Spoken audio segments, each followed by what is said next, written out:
Good evening, my Real News Midday TV family. Welcome back to the channel for another news update. And in the news this evening, man who escaped from Barnett Street Police lockup charged. A 43-year-old man who escaped from the Barnett Street Police lockup in St. James last December has been charged after being recaptured in St. Anne. Maurice Belnavis of Greens Paradise, Norwood, St. James, was apprehended by police in Uteria, St. Anne around 10 a.m. on Thursday, May 29, after he was spotted in a section of the community. He was subsequently transferred to St. James, where he was formally charged with escaping custody on Saturday, May 31, following the execution of a warrant. His court date is currently being finalized. Belnavis was one of 5 men who escaped from the Barnett Street Police lockup on Saturday, December 14, 2024. Since the escape, 3 of the fugitives were fatally shot during armed confrontations with the police in St. James and Trelawney between December 2024 and April 2025. The 4th escapee was recaptured in Spotter Valley, St. James, a day after the breakout. Michael Phillips promises wholeness backsliding in pending general elections. Member of Parliament for North West Manchester, Michael Phillips, has promised Prime Minister Andrew Holness and the governing Jamaica Labour Party a thrashing in the next general elections at the hands of the opposition People's National Party, in pointing to the then latest nationwide Blue Dot poll findings. While addressing the PNP's Walterston Divisional Conference in northeast Manchester on Thursday night, Phillips said Holness should use the numbers from the poll findings to propel him to call the national polls that are due later this year. And we have to ensure that Andrew Holness cannot be re-elected as Prime Minister. But since you want to listen to all of these Blue Dot polls, because I know that any leader of any political party, if you see the numbers that nationwide claim that him have, then call it Andrew Garland. Because if you call it this month, you're beating. If you call it next month, you're beating. If you call it August, you're beating. If you call it September, PNP is not going to come down.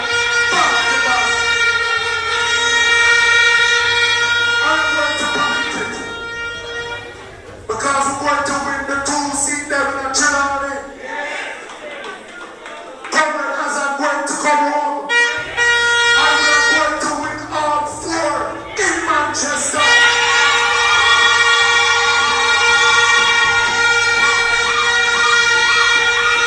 So the only thing that he's doing is the delay, the backsliding that he's going to get from the People's National Party.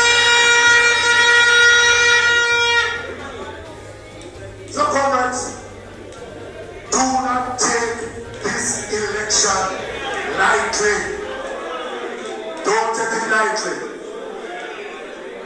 Because I called for the other day that the Auditor General need to come out and investigate and look at the cost for all these ribbon cutting ceremonies that the government is using as a campaign tool. If it's a big pen, they have a country man. If it's a standby, they have a country man. And they are spending the money of the ministries to put on all these lavish ribbon cutting ceremonies. When at the same time, they have not built one school in 9 years. Jamaicans are still lying down on the floor in hospitals trying to get a bed.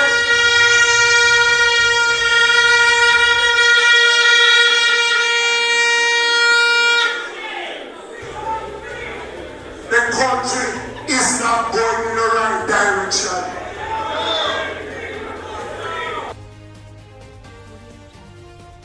Prime Minister Holness urges national preparedness as 2025 hurricane season begins.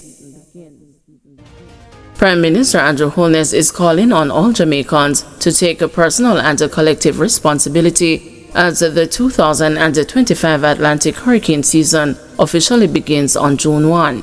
Reflecting on the impact of Hurricane Beryl in 2024, which affected several parishes, including Clarendon, Manchester, and St. Elizabeth, the Prime Minister stressed the importance of early preparedness and vigilance. Last year's weather events were a clear reminder of our vulnerability as a small island developing state, said Prime Minister Holness. Hurricane Beryl significantly impacted several communities, disrupted livelihoods, and tested our national response. We must take the lessons from that experience and act with greater urgency this year. The Prime Minister emphasized that the government continues to invest heavily in improving the country's disaster preparedness and response systems, including national drain cleaning and infrastructure works, strengthening emergency shelters and logistics, supporting affected families and farmers with recovery grants and materials, and ongoing coordination with agencies like ODPEM and the Meteorological Service of Jamaica. However, he reminded the nation that the preparedness is a shared responsibility. The government is doing its part, but readiness must start at the household level, said Prime Minister Holness. Every Jamaican must take steps now to prepare their homes, their farms, and their communities. Preparation saves lives. It protects property. It makes all the difference. The Prime Minister also urged Jamaica's agricultural and coastal sectors to take all necessary precautions to protect their livelihoods. Our farmers and the fisherfolk are among the most vulnerable, and we urge you to secure equipment, livestock, vessels, and store supplies in a safe and waterproof manner. Stay in touch with RADA and ODPEM for updated guidance. As the hurricane season unfolds, the Prime Minister called for national unity, readiness, and resilience. We cannot control the storms, but we can control our response. Let us remain vigilant, stay informed, and work together to protect what we have built and the people we love. The public is encouraged to follow official advisories and updates from the Office of Disaster Preparedness and Emergency Management and the Meteorological Service of Jamaica and to avoid misinformation. JTA President says JTC bill not a JLP or PNP issue, calls for teachers to read it. President of the Jamaica Teachers Association, Dr. Marcus Smith, has urged the group's members to scrutinize the proposed Jamaica Teaching Council bill, despite the Ministry of Education's agreement to consult with the association on key aspects of the legislation.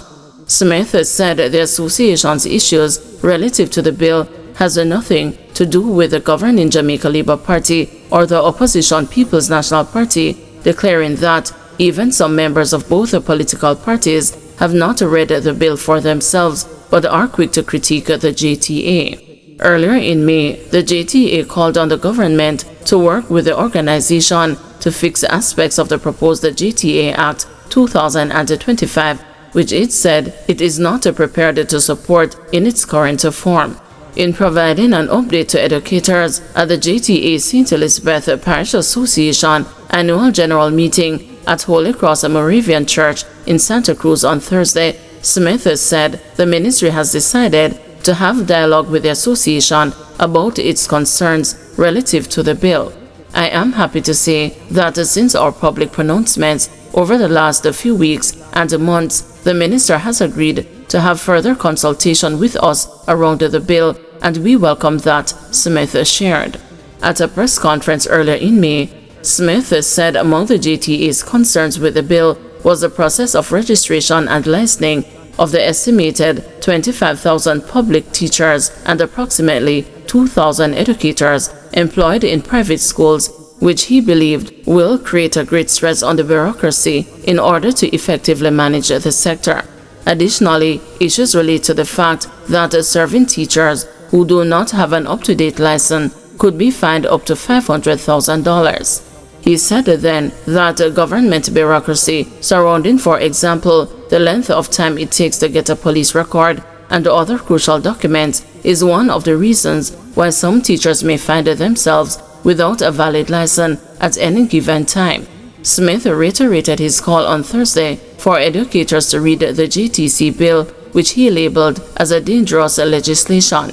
It is a dangerous bill, a bill that undermines some of our constitutional rights, the JTA president declared.